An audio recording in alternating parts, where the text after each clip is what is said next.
Welcome back. I am here at the 63rd Annual California Star Ball in Santa Barbara. I am here with the fabulous Max Sinista, co-owner of the Brooklyn Dancesport Club, LA edition.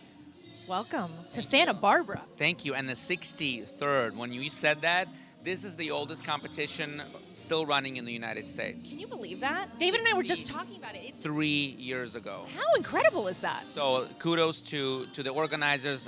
David is continuing the tradition from the previous organizers, but 63 years running is beyond anything I could actually compare He was to. telling me that a lot of the judges, they competed at this competition, and now they're judging it. It's very full circle. I competed at this comp as a youth, as a amateur smooth dancer. It used to be in LA, and now it got moved to Santa Barbara. So beautiful location, and I just think for 63 years old, it deserves all the respect. I agree. I absolutely agree, and I'm so glad that David is breathing some new life into it, because every decade I feel like we kind of need that from these comps, some evolution of things. You're just making moves left and right, Mr. Max. Are we? You are. You always are. You're always keeping us guessing, surprising, all the things. Right. We are all very big fans. If you're on social media and you're living under a rock and you don't know what Brooklyn Dancesport Club is on the East Coast, go look it up. Right. But you have now partnered with Eugene to be able to bring that fabulousness of high-level caliber dancing and workshops and boot camps and all that stuff. Yeah. You now brought it to us on the West Coast. Thank you so much. And that was exactly the purpose and the reasoning behind it, that I've always gone to the East Coast for these camps as a dancer. Yes. I've always done the New York Dance Festival. I've done the camps. I've taken some of my best lessons with Tatiana at those camps. And then eventually, as I retired, I felt like the LA community deserves the same thing, maybe slightly different. We have drinks outside, and it's 82 degrees. I was going to say, tell me what's different. Give me how are you making it yours, Max? It's not as grungy and as hardcore. It's close, but as close as LA would take it. So, we need Starbucks and parking and a coffee machine inside and changing rooms. So Eugene has done an amazing job with having that gritty New York feel, and it's a studio where you just come in and there's an atmosphere. There's a smell, there's an atmosphere of hard work, blood, sweat, all that, and definitely the champions. Champions, and these older studios in England had the same vibe. Yes. You knew that something important happened there, So we're trying to create that or recreate that in LA, and we've been successful so far. Absolutely incredible. You have done so many fun things as far as when people are getting ready for the big comps. You bring them in, you get to do we're all doing rounds. Yeah, it's really fun. We run rounds, and I think the youth in the LA community has a large space that they can come and practice, and they don't have to think about time in terms of, should I only practice for an hour? We want them there as long as they want to be there. So that's why we implemented a membership program where it's look, you just pay a monthly fee and you just knock yourself out. You want to practice 10 hours a day? You want to sit on the couch and, look at TikTok and then practice? Right. We got Wi-Fi for that, So we got everything you need. Yeah, so we just want them to hang out there. This is how I grew up, back in Ukraine, where we did dancing, and then we spent some time before and after there as well. It's a social thing, and the parents feel good about that. So I think it's bringing that vibe. I think that's the thing. I think that's what makes me feel so connected to what you're doing, because I grew up in a family studio. My dad owned a studio for 15 years, and our clients, even to this day, they're like, Christine, it's not like it was, in the sense of there was this energy of we held a swing night every Saturday, and the parents felt safe sending their under 18 kids, and they know they're not going to get into trouble and do bad things.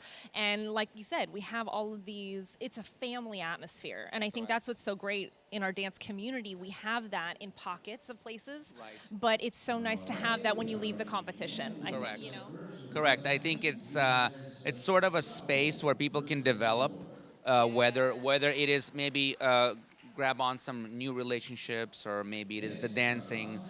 It's also healthy, in my opinion, for it to be competitive among the same people in the studio, where kids are looking at other kids, older kids, they're looking up to them, or they're looking at us as pros. If some of us are still active, we're practicing in the morning or in the evening, you see professional couples, but you get inspired as a kid, hey, I really want to be like that, and then they work harder. So healthy competition is good. I think it promotes good quality of dancing at the end of the day. I totally agree. The last time I chatted with you, I got to talk to you and Tatiana. You were the show at Phoenix Fall Festival. Yes. That was such a beautiful treat, by the way. Thank we were you. all very grateful to have you there. Any more shows on the horizon? Maybe not with Tatiana, but just in general. Do you miss dancing? Do you want, or are you really I'm sure you have your hands full with the studio, but we don't want to tell you that we don't miss you on the floor. I appreciate that. I think that I also, when I had this conversation with Eugene and when we had the whole project together, I also don't want to be the typical studio owner. I would like to be physically active as much as I can for as long as I can. Yes. I can always sit in an office, doing other things later on in my life while I still can. Absolutely. I dance with students at competitions. I teach actively on the floor. I'm not really, doing the management thing, and I prefer to have my kind of hands on. So as far as shows goes, I'm sure that at some point we will have some sort of a reunion at Ohio, or where there'll be 5-year reunion, 10-year reunion. We're gonna come out. We're gonna do our little tango, and then, we'll with the walker, exactly. So I'm sure something like that will come up. Tatiana is also busy coaching. She's very active with that, and I think at the end of the day, yeah, it would be great, of course, to come back and do something. And I even tell my students, I say, I think I got better as a dancer after I retired. So it feels like if I had to come out now and dance again, I feel like I would be better because of time passing, and you think about what you did and you think about what's important to you in the dancing, and maybe it would show more now. Not that I'm saying that I will, but I'm saying to you, I feel like I know more, and I feel like technically I've gotten actually a lot better. So in a way, I feel like it's kind of like the stress has released, and so now you're just dancing from your soul. Yes. Yeah, I can feel. I understand. So if I had to do a comp now, or any advice I can give our current competitors, I would say you have to pretend that you're not in competitive mode. You're performing. It's a show. It's a 4-dance show. Hopefully all eyes are on you, and then it's not really the number on the back is really irrelevant. So. Totally. You're not dancing this weekend in Santa Barbara, but I saw you walk in with the crew, with the glasses, the whole thing. Sarah is dancing, the posse. Sarah's dancing, and you brought so many people to come and support. That's incredible, by the way. David feels so appreciated. I just chatted with him. What does it mean for you to be able to support organizers who host experiences and competitions like this in these beautiful locations, even if you're not dancing, just to keep this industry moving? Yeah, I think it's an interesting point, because I could support this competition with my own dancing and my own students, but actually one of my students, her husband, is the one dancing today with Sarah, and so we all wanted to give him the light, and we sat out and said, listen, it's a local event for them. They live in Santa Barbara, so they just come down from the hill and they dance here, and we wanted him to have this opportunity to have his own light. Yeah, and I think, but what you said about supporting local events, that is very important, I feel, because we're all in the same dance community regardless of location. But David does such a great job of trying to bring people together. He's always done that. Anyway, I just feel like being here and being here and talking to you, and you guys are being here, we're all supporting this in one way or another. So I think it's not just the dancing, but I think it's just attending.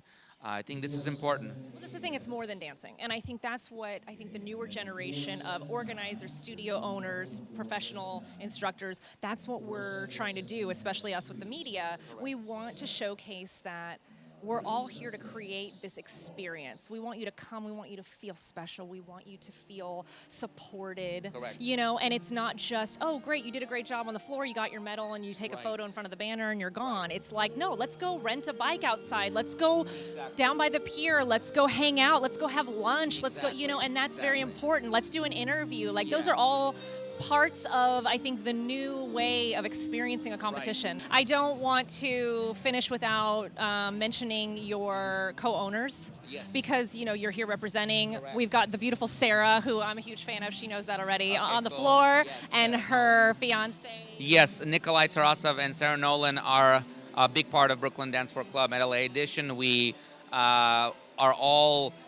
we feel a huge part of the entire Brooklyn idea. So, with Eugene and Marie involved, but in LA, I feel blessed that we have all partnered up because we have a very similar vision.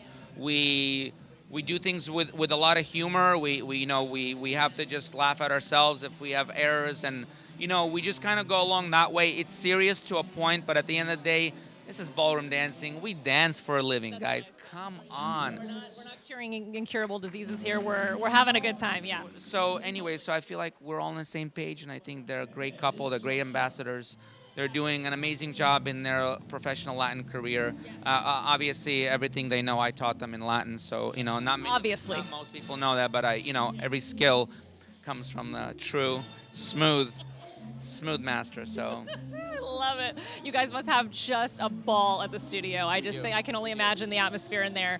If you guys are in LA, even just to pop by and grab a cup of coffee and say hi, you have got to stop by the Brooklyn Dancesport Club LA edition. We have this quick saying that the coffee at the studio is very expensive, but the lessons are on the house. Oh, I love that. So, the cup of coffee might cost you over $100. It's a good cup of coffee, but free lesson. But the lesson's free. You're the best. Thank you so much for being here. Thank you, David, for providing this incredible space for us to thrive and to have fun and support each other. And thank you for creating more spaces outside of this to be able so we can share and be our authentic selves. Absolutely. That's what it's all about. We got more coming. Stay tuned, guys.